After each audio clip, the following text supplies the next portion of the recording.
So this is what I'm doing now. I have a full-time job, but I pick up a part-time job at a gym, cleaning toilets and mopping the floor. This is going to make the success story that much better.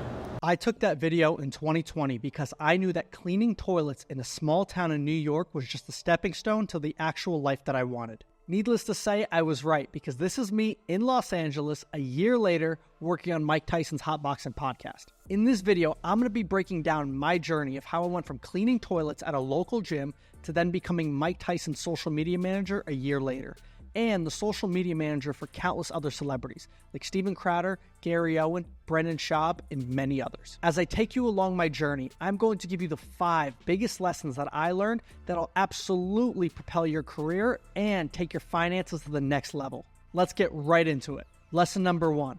At some point in your life, you will get that one opportunity, but what you do with it will determine the outcome of your career. My story starts out with having just graduated college and already being fired from my first big boy job.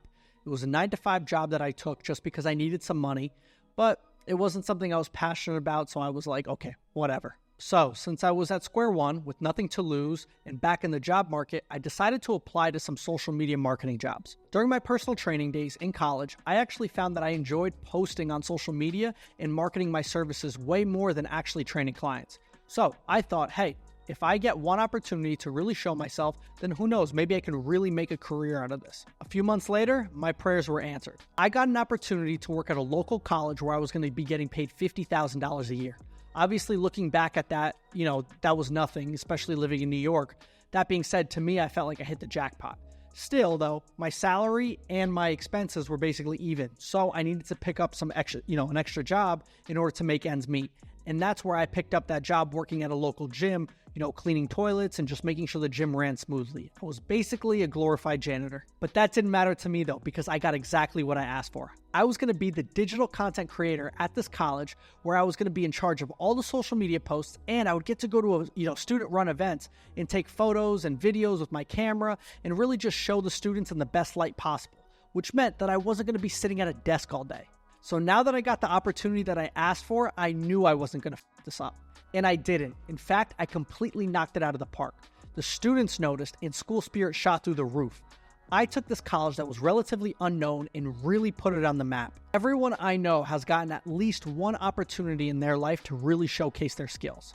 If you've been praying about something or just begging the universe for this one opportunity and you finally get it, no matter how big or small it is, make sure that you knock it out of the park, because you never, ever know where it could lead you. And that's exactly what happened to me, which leads me to the second lesson. And that's that manifestation is absolutely real and you need to use it to your advantage. So now that I was really enjoying working at this college and I was getting my master's for free as one of the perks, things were almost too good to be true.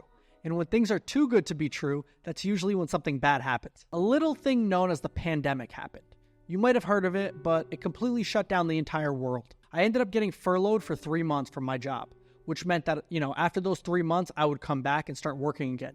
It wasn't the worst thing on the planet, but it certainly wasn't the best considering that rent was still due for those 3 months and I didn't have any income coming in from a full-time job. During that process, I picked up a few more hours working at that part-time job and took as many marketing classes as I could find online. I'm talking email marketing, brand building, social media marketing. I wanted to come back better than ever and really perfect my craft.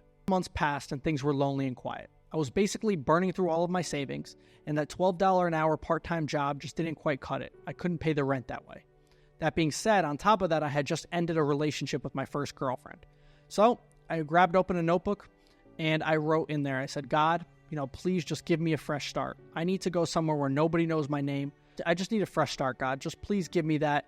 And, I'm just praying. So please. So roughly 3 weeks before I was about to go back to start working at that college again, I got a random email from a company based out of LA that was a content studio that was in charge of managing content for podcasts. One of the podcasts was Mike Tyson's Hotboxing podcast. They were looking for somebody that knew MMA and social media. Funny enough, I've been training MMA and boxing since I was 13 years old. It's the only sport that I care about, and to this day, it's the only sport that I watch. And believe it or not, but I dreamed about moving to LA ever since I was a kid.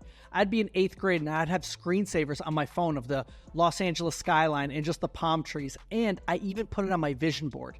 That being said, for whatever reason, maybe it's because of Hollywood or whatever, but I just felt like that's where all the fighters were, that's where all the YouTubers were, and that's where all the stars and celebrities were. So I knew that if I was going to make it, I needed to make it out there. So after a few interviews, I ended up packing my bags and buying a one-way ticket to LA to start my new life. Which brings me to the third lesson, and that's that you need to network, and keep networking. I had the coolest job in LA.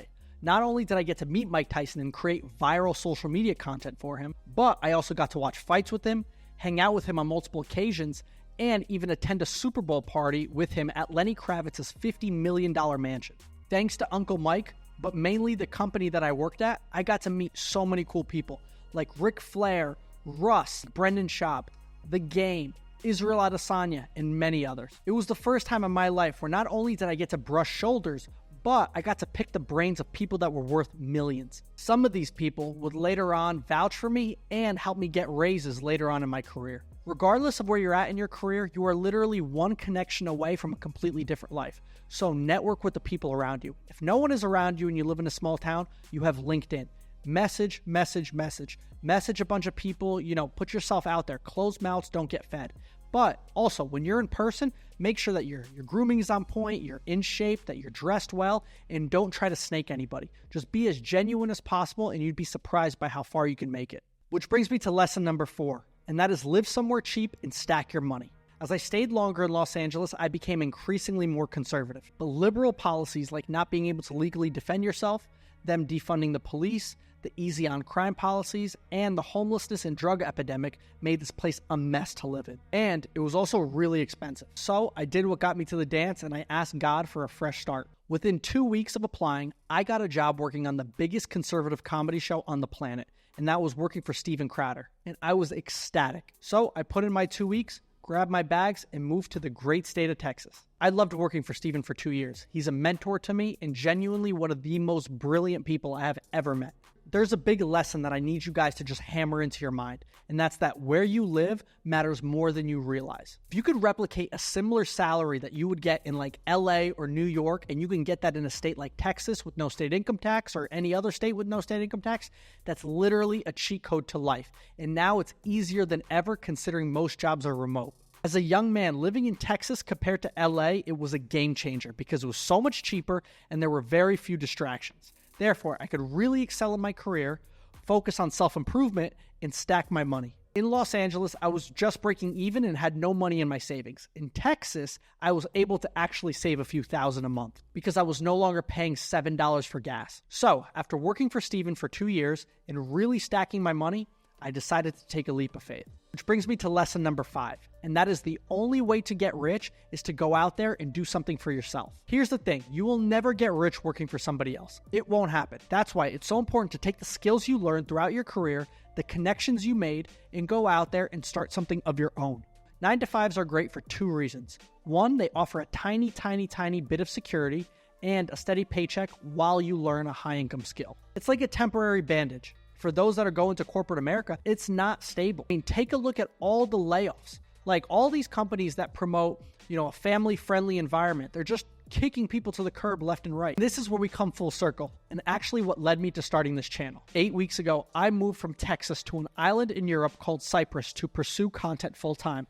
It was a big risk, but one that made sense. And I moved to Cyprus for a few reasons. 1, there's no distractions here. It's a lot cheaper than the United States. And I could just dedicate my entire being to building my personal brand. And that's what's most important to me right now, where I can just sit somewhere, there's no distractions, nobody's going to bother me, and I can just create. And I'm so passionate about, male self-improvement content because this is the type of content that I wish I had when I was younger. I wish somebody could teach me, the ins and outs of dating, fitness, fashion, finances. So many men out there right now are growing up with either without fathers or without a mentor figure. Somebody they could look at and be like, wow, this guy made it out, and maybe that's for you, that's me. I was cleaning toilets in New York at one point in my life.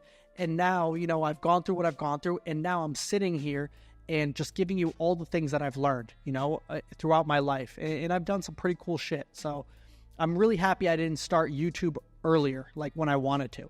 There was a few years ago when I wanted to start it, but I'm really happy I waited because now I feel like I have the valuable tools and I have the life experience to give you, the best possible advice. So guys, that's it. That's my story. And now I'm building a business brick by brick, and it's going to take a lot of patience, consistency, but you're watching it firsthand. So I appreciate your support, and thank you for staying till the end of the video. I hope my journey inspired you.